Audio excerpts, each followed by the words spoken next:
नमस्कार, जनतंत्र टीवी में आप सभी का बहुत स्वागत है। मैं गरिमा श्रीवास्तव आपके साथ बुलेटिन की शुरुआत करेंगे इस वक्त की बड़ी खबर से, जहां उत्तराखंड में 3 जगह बादल फटे हैं। रुद्रप्रयाग, चमोली और टिहरी में क्लाउड बर्स्ट हुआ है। चमोली में 2 लोग लापता बताए जा रहे हैं, 2 लोग घायल हुए हैं। मलबे की चपेट में कई मकान और गौशाला। 15 से 20 मवेशियों के दबने की आशंका भी जताई जा रही है। राहत बचाव के काम में तेजी के निर्देश भी दिए गए हैं। सीएम धामी ने आपदा सचिव और डीएम से बात की है। सीएम धामी ने इसे लेकर के सोशल मीडिया प्लेटफॉर्म एक्स पर पोस्ट भी किया है। बादल फटने की दुखद खबर मिली, सीएम धामी ने लिखा, मलबा आने से कई परिवार फंसे हैं। राहत और बचाव का काम जारी है। लगातार अधिकारियों के संपर्क में हूँ, सभी के सुरक्षित होने की कामना कर रहा हूँ। तो रुद्रप्रयाग, चमोली, टिहरी में बादल फटने की ये घटना। चमोली में 2 लोग लापता बताए जा रहे हैं, 2 लोग घायल हुए हैं। तो एक बार फिर से मौसम अपना प्रकोप, मानसून अपना प्रकोप उत्तराखंड में दिखा रहा है। राहत बचाव के काम में तेजी लाने के निर्देश दिए गए हैं और रुद्रप्रयाग, चमोली, टिहरी इन जगहों पर बादल फटने की घटना सामने आई है। और सीएम ने कहा कि लगातार अधिकारियों के संपर्क में हूँ, राहत और बचाव का काम चल रहा है, काम में तेजी लाने की बात कही है। तो ये 3 तस्वीर आप देखिए। पहली तस्वीर रुद्रप्रयाग की, जहां पर बादल फटने की घटना, और अब आप देख सकते हैं जन सैलाब चारों तरफ नजर आ रहा है। दूसरी तरफ आप देखिए चमोली की दूसरी तस्वीर है, यहाँ पर भी बादल फटने की घटना हुई है और नदी का जो जलस्तर है वो बढ़ गया है। कई मकान, कई गौशालाएं इसकी चपेट में है। तीसरी तस्वीर आप देखिए टिहरी की ये तस्वीर है, यहाँ पर भी बादल फटने की घटना हुई है और इन सब के दौरान सीएम लगातार अधिकारियों को इन सब के बीच निर्देश दे रहे हैं और साथ ही कहा कि सभी के सुरक्षित होने की कामना भी करता हूं। तो चमोली, रुद्रप्रयाग, टिहरी में बादल फटने की ये घटना सामने आई है।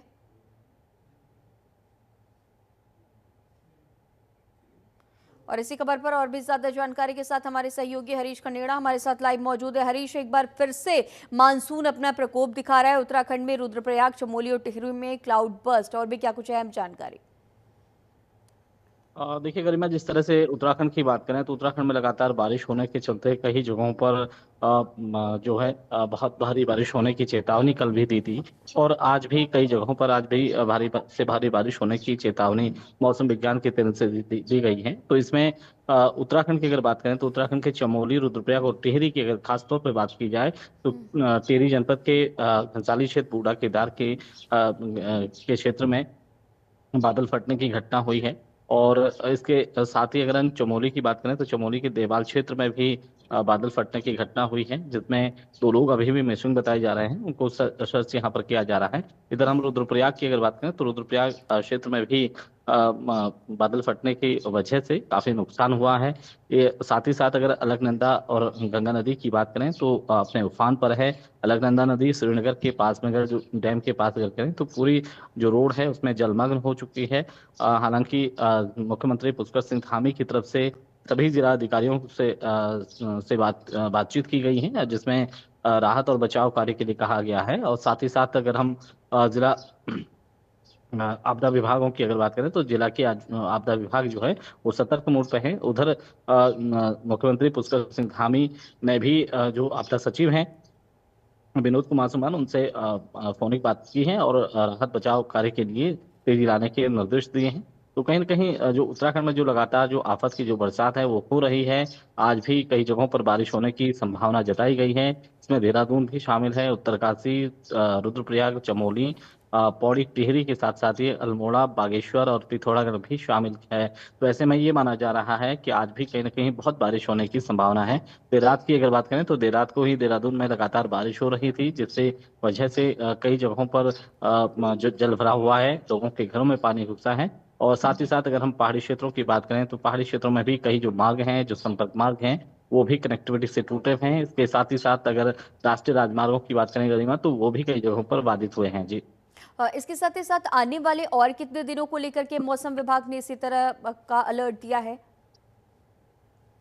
देखिए, आज की अगर बात करें तो आज भी मौसम खराब होने की संभावना जताई गई है। साथ ही साथ जैसे मैंने बताया गरिमा कि देहरादून सहित तमाम जो जगह हैं, चाहे वो चमोली हो, रुद्रप्रयाग है, इसके साथ साथ टिहरी, पौड़ी और बागेश्वर, अल्मोड़ा के साथ साथ चंपावत और में भी बारिश होने की संभावना, तेज बारिश होने की संभावना जताई गई है। क्योंकि लगातार बारिश हो रही है, ऐसे में बहुत एहतियात के तौर पर इसे देखा जा रहा है। कहीं बहुत जरूरी लोगों के अगर रोजमर्रा के जो काम है उसी के लिए लोग अपने घरों से बाहर, ये लगातार प्रशासनिक तौर पर लोगों से अपील की जा रही है। क्योंकि जिस तरह से लगातार बारिश हो रही है, बिजली चमक रही है, तो उससे कहीं ना कहीं खतरा बन सकता है। तो ऐसे में विशेष तौर पर लोगों से अपील ये की जा रही है कि बहुत जरूरी अगर लोगों का काम है तभी वो घरों से बाहर निकलें, अन्यथा जो सुरक्षित स्थान है अपने स्थानों पर रहें। तो आज की अगर बात करें तो जो नदी स्तर हैं वो अपने उफान पर हैं, खतरे के निशान से ऊपर बह रहे हैं, और इसी में जो नदी किनारे रहने वाले लोग हैं विशेष तौर पर उन्हें सावधान रहने के लिए कहा जा रहा है। और जहां पर बहुत ज्यादा जलभराव हुआ है तो वहां से लोगों को शिफ्ट किया जा रहा है, सुरक्षित स्थानों पर लोगों को ले जाया जा रहा है। आज भी इसी तरह का मौसम उत्तराखंड में रहने वाला है। जी। इसके साथ ही साथ जिस तरह के हालात हम देख रहे हैं, कई जगहों पर जिस तरह से बादल फटने की घटनाएं सामने आ रही हैं, जो जो आसपास के जो ऐसे क्षेत्र हैं उसके आसपास में जो लोग रहते हैं, जो रहवासी हैं, उन्हें इस वक्त क्योंकि जिस तरह से हम देख ये भी रहे हैं कि प्रशासनिक अमला पूरी तरह से मुस्तैद तैनात है, सरकार भी पूरी तरह से मुस्तैदी से यहाँ पर काम कर रही है, राहत बचाव का काम चल रहा है, लेकिन इसके साथ ही जो निचले क्षेत्र है जहाँ पर इस तरह की घटनाओं की संभावनाएं ज्यादा होती हैं, क्या उन लोगों को कहीं सुरक्षित स्थानों पर शिफ्ट करा दिया गया है? बिल्कुल, देखिए गरिमा, क्योंकि अगर हम चमोली जिले की अगर बात करें तो चमोली जिले के देवाल में जो बादल फटने की घटना हुई, तेज बारिश होने की घटना हुई है, उससे बहुत ज्यादा नुकसान हुआ है। दो लोग अभी भी जो खासतौर पर महिलाएं बताई जा रही हैं वो अभी भी मिसिंग हैं, और उनको सर्च यहाँ पर किया जा रहा है। और साथ ही साथ अगर हम जो राष्ट्रीय राजमार्गों की अगर बात करें तो कई जगहों पर बाधित हुआ है। राहत और बचाव कार्य के लिए खुद मुख्यमंत्री मॉनिटरिंग कर रहे हैं। मुख्यमंत्री पुष्कर सिंह धामी की अगर बात की जाए तो उन्होंने फोनिक यहाँ पर जिलाधिकारियों से बात की है।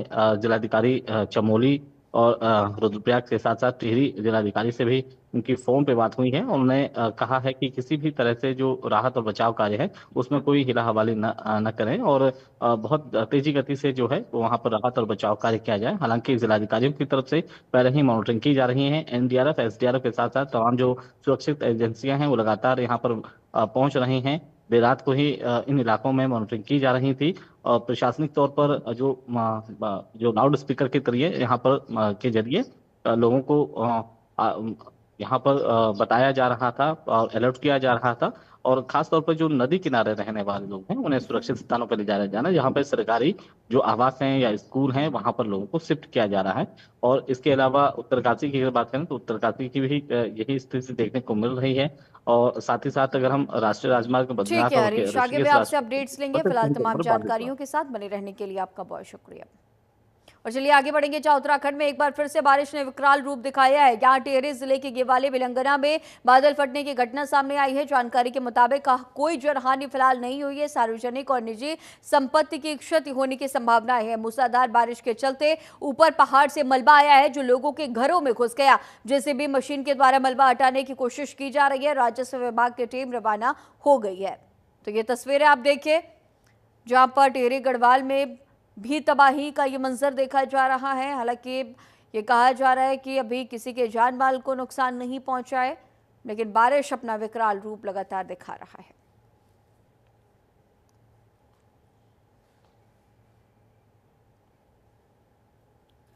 उत्तराखंड में इन दिनों भारी बारिश से कोहराम मचा हुआ है। एक दो नहीं बल्कि कई जिलों में झीलें बनने या बड़े भूस्खलन की घटनाएं भी सामने आ चुकी हैं। लगातार हो रही भारी बारिश के कारण मंदाकिनी नदी का जलस्तर काफी बढ़ा हुआ है। थाना अध्यक्ष अगस्त्य मुनि के नेतृत्व में पुलिस द्वारा अगस्त्य मुनि क्षेत्र में अनाउंसमेंट कर लोगों को सतर्क किया जा रहा है।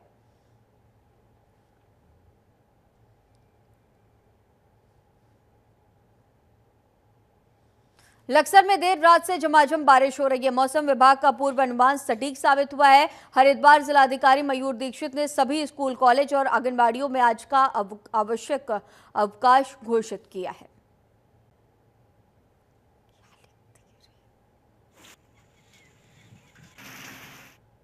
हर्षिल धराली आपदा के बाद गंगोत्री राष्ट्रीय राजमार्ग के जलमग्न हुए हिस्से को बहाल करने का कार्य निरंतर गतिमान है।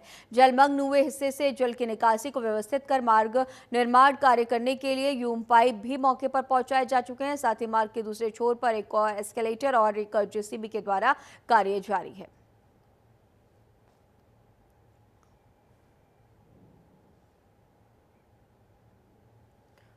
हर्षल थराली आपदा के बाद प्रभावित हुए जनजीवन को वापस पटरी पर लाने के लिए प्रशासन द्वारा प्रयास निरंतर जारी है। जिलाधिकारी के निर्देशों पर प्रभावित हुए इलाकों में स्वास्थ्य सेवाओं की उपलब्धता सुनिश्चित करने के दृष्टिगत आईटीबीपी और स्वास्थ्य विभाग की संयुक्त टीम ने स्वास्थ्य राहत कैंप लगाए हैं। स्वास्थ्य कैंप में कुल 52 लोगों की जांच और परीक्षण कर प्राथमिक उपचार किया गया। स्वास्थ्य कैंप में कुल 52 लोगों की जांच की गई है। ये जानकारी जहां पर प्रशासन ने ये स्वास्थ्य कैंप लगाए हैं।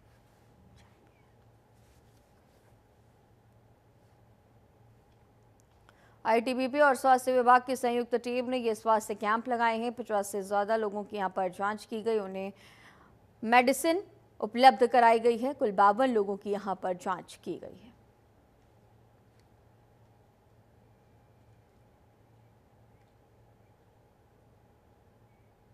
और चलिए आगे बढ़ेंगे, जहां हरिद्वार में आईएमडी का अलर्ट सही साबित हुआ है। सुबह से ही हरिद्वार में तेज बारिश हो रही है। बहादुराबाद के कई क्षेत्रों में जलभराव से मुश्किलें बढ़ गई हैं। लोगों को आने जाने के लिए कड़ी मशक्कत करनी पड़ रही है। प्रशासन जल स्तर की मॉनिटरिंग कर रहा है। तेज बारिश के चलते जिलाधिकारी ने स्कूलों और आंगनबाड़ी केंद्रों में अवकाश घोषित किया है। तो सुबह से ही हरिद्वार में तेज बारिश, और ये बारिश का मंजर बहादुराबाद के कई क्षेत्रों में जलभराव से अब मुश्किलें बढ़ती हुई देखी जा रही हैं।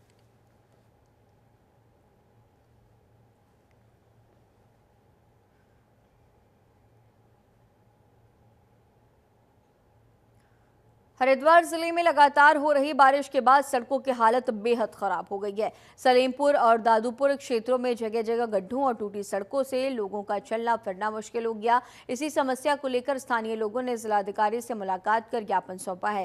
ग्रामीणों का कहना है कि आए दिन इन सड़कों पर हादसे हो रहे हैं। वहीं स्कूली बच्चों को भी आने जाने में भारी परेशानियों का सामना करना पड़ रहा है। जिलाधिकारी ने आश्वासन दिया है कि जल्द ही इन सड़कों का चिन्हीकरण कर मरम्मत कार्य शुरू कराया जाएगा। तो बारिश के बाद खस्ता हाल सड़कें अब मुसीबत बनी हुई हैं।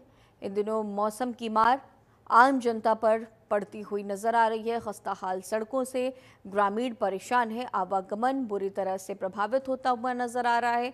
कोई इसकी सुध नहीं ले रहा है और इन सबके बीच जिलाधिकारी से ग्रामीण मिले। ट्रांसपोर्ट के साथ कि सेफ प्लेसेस पे ही रात को पार्किंग हो, क्योंकि जैसे अब विंटर्स आएगी, कोहरे की सिचुएशन बनती है तो उसमें एक्सीडेंट्स के भी चांसेस रहते हैं। साथ ही लोगों को चलने फिरने में दिक्कत हो रही है। अभी जैसी बारिश होगी तो हम रोड की कंडीशंस ठीक करेंगे और अतिक्रमण जिस भी तरीके का अतिक्रमण है उस पर कार्रवाई करेंगे। गाँव की जनता के लिए काफी सारे मुद्दे लेके आया था आज माननीय डीएम साहब। गांव के हालात बड़े खराब है। चारों तरफ से जितनी भी गांव की मेन एंट्रियां है वो बहुत ज्यादा खराब हो रही है। इसीलिए आप आज माननीय डीएम साहब से और सीडीओ साहब से मिलना है और दोनों अधिकारियों को हमने अपना ज्ञापन दिया। दोनों अधिकारियों ने उस ज्ञापन पे कार्रवाई करने का पूरा आश्वासन दिया और मैं यही चाहता हूं कि भाई हमारे आसपास के गांव के जितने भी रोड है सब पे कार्य किया जाए, क्योंकि स्कूल के छोटे छोटे बच्चे आने जाने में बड़े परेशान है। हमारे यहाँ एक ग्राम प्रधान पप्पू पाटिल है जो गांव की सड़कें बनी हुई है उनके ऊपर दोबारा खड़ोंजे लगा रहा है और जहाँ पे जरूरत है जो बच्चे बेचारे परेशान होकर कीचड़ में को जा रहे वहां पर रोड बनाने को बिल्कुल तैयार। अल्मोड़ा नंदा देवी का ऐतिहासिक मेला विधिवत रूप से इस मेले की शुरुआत हो गई है। मेले के उद्घाटन के लिए सीएम धामी को आना था, पर मौसम खराब होने की वजह से वो मेले में नहीं पहुंच पाए। उन्होंने मेले का इस दौरान वर्चुअल उद्घाटन किया है और अल्मोड़ा के साथ पूरे प्रदेश वासियों को बधाइयां दी हैं। अल्मोड़ा नंदा देवी के मेले का उद्घाटन केंद्रीय मंत्री अजय टम्टा ने किया। तो मंदिर के पुनर्निर्माण को लेकर के भी इस दौरान बड़ी घोषणा की है। सीएम कल पहुंचने वाले थे अल्मोड़ा, लेकिन खराब मौसम की वजह से वो अल्मोड़ा नहीं पहुंच पाए। वीडियो कॉन्फ्रेंसिंग के जरिए उन्होंने इस मेले का उद्घाटन किया है। सीएम धामी ने वर्चुअली मेले का उद्घाटन किया और मेले के उद्घाटन के लिए केंद्रीय मंत्री अजय टम्टा इस दौरान मौजूद थे। उन्होंने इस मेले का उद्घाटन किया है। तो ये तस्वीरें अल्मोड़ा का प्रसिद्ध मां नंदा देवी मेला अब शुरू हो गया है और इसकी सीधी तस्वीरें जहां पर इस मेले की शुरुआत हुई। सीएम ने इसका वर्चुअली उद्घाटन किया। वर्षों से हम सबके पूर्वजों के रूप में लगातार हम सब लोग इस ऐतिहासिक और माँ नंदा सुनंदा के इस पावन मेले के रूप में मनाते हैं। ये मेला अपने आप में पूरे उत्तराखंड का ऐतिहासिक, जो कि मैं समझता हूँ कि इस दुनिया के अंदर ये मेला अपने आप में माँ नंदा सुनंदा का ये का कार्यक्रम का आरंभ, ये अपने आप में एक ऐतिहासिक कार्यक्रम है। और इस वर्ष के लिए बड़ा सौभाग्य है, मैं इस पवित्र स्थान से ये बताते हुए मुझे बड़ी प्रसन्नता हो रही है कि हर 12 वर्ष में हिमालय के महाकुंभ के रूप में माँ नंदा राज यात्रा पूरे हिमालय क्षेत्र में हो। हरिद्वार के रोशनाबाद स्थित विकास भवन में सहकारिता विभाग की समीक्षा बैठक आयोजित हुई है। इसमें शिक्षा मंत्री डॉक्टर धन सिंह रावत शामिल हुए।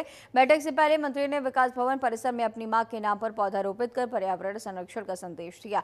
इसके बाद उन्होंने अधिकारियों और कर्मचारियों के साथ विभागीय कार्यों की गहन समीक्षा की है। डॉक्टर धन सिंह रावत ने साफ कहा कि सहकारिता समितियों में महिलाओं की भागीदारी सुनिश्चित की जाएगी और उन्हें 33% आरक्षण भी दिया जाएगा। साथ ही अनुसूचित जाति वर्ग के लोगों को योजनाओं का सीधा लाभ दिलाना सरकार की प्राथमिकता होगी।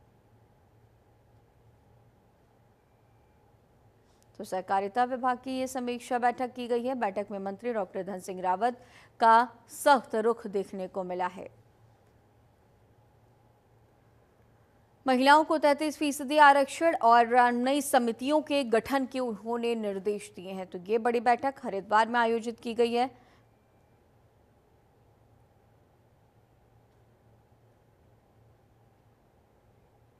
सिस्टम में हम चाहते हैं कि किसान को अपने गांव के अलावा न जाना पड़े, हर सुविधा किसान को वहां पे मिल जाए। और इसीलिए आपने देखा होगा कि अगर किसी समिति में अगर किसान को दिक्कत है तो उस समिति के खिलाफ कार्रवाई करने के लिए भी हमने कहा है। दूसरा, मैं ये भी कह रहा हूँ कि अब कोऑपरेटिव सेक्टर में बड़ा पारदर्शिता हम लेके आए हैं। अब जो भी नियुक्तियाँ होंगी वो एग्जाम से होंगी, पूरे प्रदेश स्तर पे होंगी और IBPS से उनकी नियुक्तियां की जाएंगी, जो कि भारत सरकार की सबसे टॉप संस्था है कोऑपरेटिव के क्षेत्र में।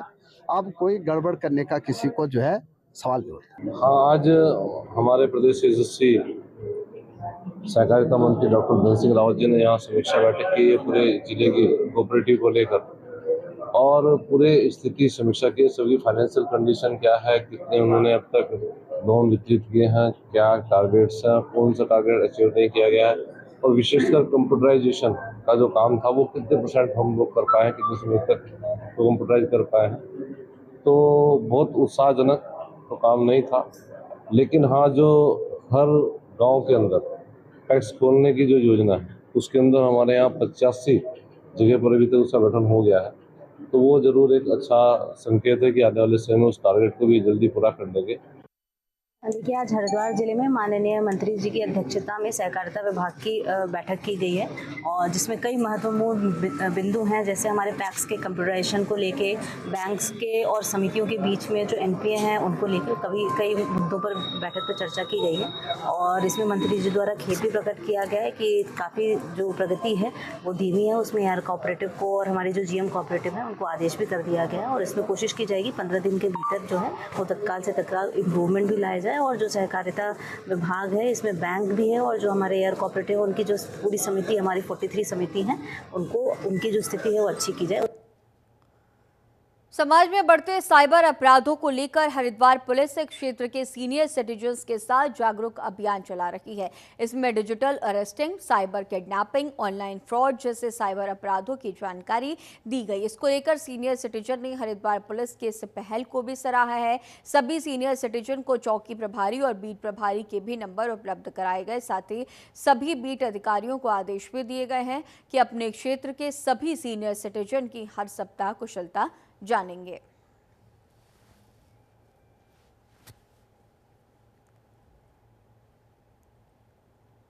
लक्सर तहसील क्षेत्र के भुरनी खतीरपुर गांव में सरकार जनता के द्वारा कार्यक्रम आयोजित किया गया। इसमें सभी सरकारी विभागों के अधिकारी और कर्मचारी मौजूद रहे। इस मौके पर लक्सर SDM द्वारा ग्रामीणों की समस्याओं को सुना गया और अधिकतर समस्याओं का मौके पर ही निस्तारण किया गया है। वहीं SDM ने बताया कि कार्यक्रम में ग्रामीणों की समस्याओं को सुना जा रहा है। उन्होंने बताया कि कार्यक्रम में अधिकांश शिकायतें पानी की निकासी और बिजली विभाग से सामने आई हैं। हमारी ग्राम पंचायत भुरनी खतीपुर है। यहाँ पर सरकार जनता के द्वार कार्यक्रम आयोजित हो रहा है। यहाँ सभी विभाग के अधिकारी जनता भी आई है, सभी अपनी तरफ से शिकायत रख रहे हैं। इनमें लिखित एवं मौखिक रूप से जनता अपनी शिकायतों से अवगत करा रही है। उसमें ज़्यादातर जो शिकायतें हैं उसमें आई हैं कि पीडब्ल्यूडी से लेकर है, पीडब्ल्यूडी को लेकर इसमें पुलिया बंद करने की शिकायत है, जिससे कि गांव में पानी भर रहा है और फसल में भी क्षति हो रही है। बिजली विभाग से संबंधित अभी तक शिकायत आ चुकी है और कुछ शिकायतें जो हैं वो जो यहाँ पर जल जीवन मिशन का कार्य हो रहा है वो अभी पूर्ण नहीं हुआ है, तो उसके संबंध में भी शिकायत आई है। जी, यहाँ पर सभी आदमी आए हुए थे, सभी ने अपनी शिकायत जो भी थी उनके पास समस्या सभी ने बताई और आईडीएम साहब के पास भी आए, जो भी 2-4 शिकायत थी उन्होंने बताई अपनी। रुड़की नगर निगम वार्ड नंबर 38 के पार्षद मनीष पॉलर को एसटीएफ ने गिरफ्तार कर लिया है। आरोप है कि पार्षद में कुख्यात प्रवीण वाल्मीकि के साथ मिलकर अपने गिरोह के साथ जमीनों के फर्जी दस्तावेज तैयार किए और फिर जमीनों को बेच दिया। वहीं पार्षद की गिरफ्तारी से गुस्साए वाल्मीकि समाज के लोगों ने देर रात तक गंगनहर कोतवाली के बाहर डेरा जमाए रखा और सुबह से ही नगर निगम कार्यालय के बाहर एकत्र हो गए। इतना ही नहीं, निगम के सफाई कर्मियों ने गाड़ियों के चक्के जाम कर सफाई व्यवस्था भी ठप रखी और प्रदर्शन किया। मौके पर पहुंचे पुलिस अधिकारियों ने उन्हें शांत कराया, समझाया है। तो वाल्मीकि समाज ने सफाई व्यवस्थाएं ठप कर दी और इसे लेकर के ये बड़ा प्रदर्शन भी इस दौरान किया गया, जहां पर पार्षद मनीष को एसटीएफ ने गिरफ्तार कर लिया था और मनीष की गिरफ्तारी पर सफाई कर्मचारियों का ये हंगामा देखने को मिला है। पार्षद ने कुख्यात प्रवीण वाल्मीकि के साथ मिलकर अपने गिरोह के साथ जमीनों के फर्जी दस्तावेज तैयार किए थे और फिर जमीनों को बेच दिया था। वहीं पार्षद की गिरफ्तारी से गुस्साए वाल्मीकि समाज के लोगों ने देर रात तक गंगनहर कोतवाली के बाहर डेरा जमाए रखा।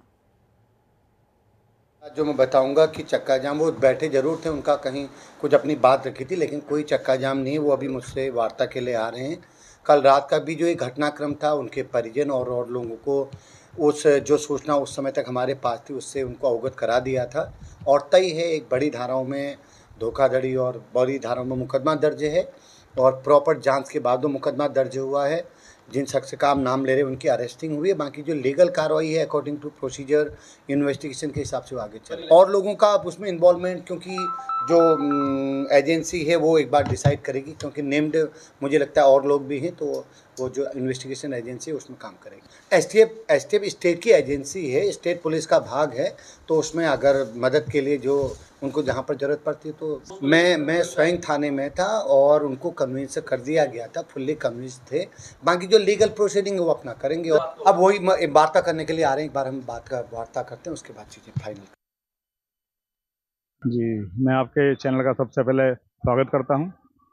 कारण ये है कि कल 6 बजे जो हमारे मनीष बॉलर पार्षद वार्ड नंबर 38 से बीजेपी के पार्षद चुने गए थे, उन्हें 6 बजे बिना कारण, बिना किसी परिवार को सूचना दिए, बिना हमारे जो लोग हैं जो इस समाज के मुखिया हैं उन्हें बताए, एसटीएफ की टीम उन्हें उठा के लेगी और उसका ये नहीं पता लगा कि वो कहाँ लेगी, उन्हें किस जगह पे लेगी, कैसी हालत में है वो। तो हमने रात इंस्पेक्टर कोतवाली गंगनहर जी से जाके वार्ता की, उनसे बात करी। 11 बजे तक वहीं हम लोग वहीं रहे। उन्होंने कहा ये हमारा तो कार्य नहीं, हमारे ऊपर एसटीएफ की टीम जो होती है वो उन्हें लेगी उठा के। तो मैंने कहा तो सर उनका ये तो पता लगा कुछ आसपास ऐसे चोरों की तरह लेगी जाके किसी गुंडा बदमाश को उठा लेती है, तो ऐसा तो नहीं होना चाहिए। ये तो कम से कम सूचना देना चाहिए था, कुछ लिखित रूप में, कुछ 10 आदमी इकट्ठे करते हुए ऐसे बात है। ये केस इनके ऊपर दर्ज, जो सम्मानित व्यक्ति हैं, भाजपा की सरकार है प्रदेश के अंदर, भाजपा के वो पार्षद है, तो ऐसा तो नहीं होना चाहिए कि गुंडों की तरह उन्हें लेगी और आज तक उनका ये नहीं पता कि किस कंडीशन में भूखे प्यासे कहाँ है कहाँ नहीं। मामला मनीष वाल्मीकि को लेकर है, जो 38 नंबर वार्ड के पार्षद है। जनता ने उन्हें निर्वाचित करके यहाँ सदन तक पहुंचाया। कल हमारे संज्ञान में आया कि मनीष वाल्मीकि को एसटीएफ ने उठा लिया है देहरादून में। तो इस बात को देखते हुए कल हम थाना गंगनहर में पहुंचे और वहां से जानकारी प्राप्त की कि ऐसा क्या हुआ जो आपने मनीष वाल्मीकि को उठा लिया है। तो उनके पास कोई संतोषजनक जवाब नहीं था। वो कह रहे थे कि हमें नहीं पता, वो एसटीएफ का मामला है, वो ही जाने। लेकिन आज पता चला है कि धोखाधड़ी के मामले में अभियोग पंजीकृत किया गया है मनीष वाल्मीकि के नाम। तो इस बात को देखते हुए एक जनप्रतिनिधि के रूप में जब मनीष वाल्मीकि जी समाज के लिए काम कर रहे हैं, सर्व समाज के लिए, तो इस श्रृंखला में वाल्मीकि समाज भी आज मनीष वाल्मीकि के समर्थन में खड़ा है। और इस बुलेटिन में फिलहाल इतना ही। खबरों का सिलसिला लगातार जारी रहेगा। बने रखिए जनतंत्र टीवी के साथ। नमस्कार।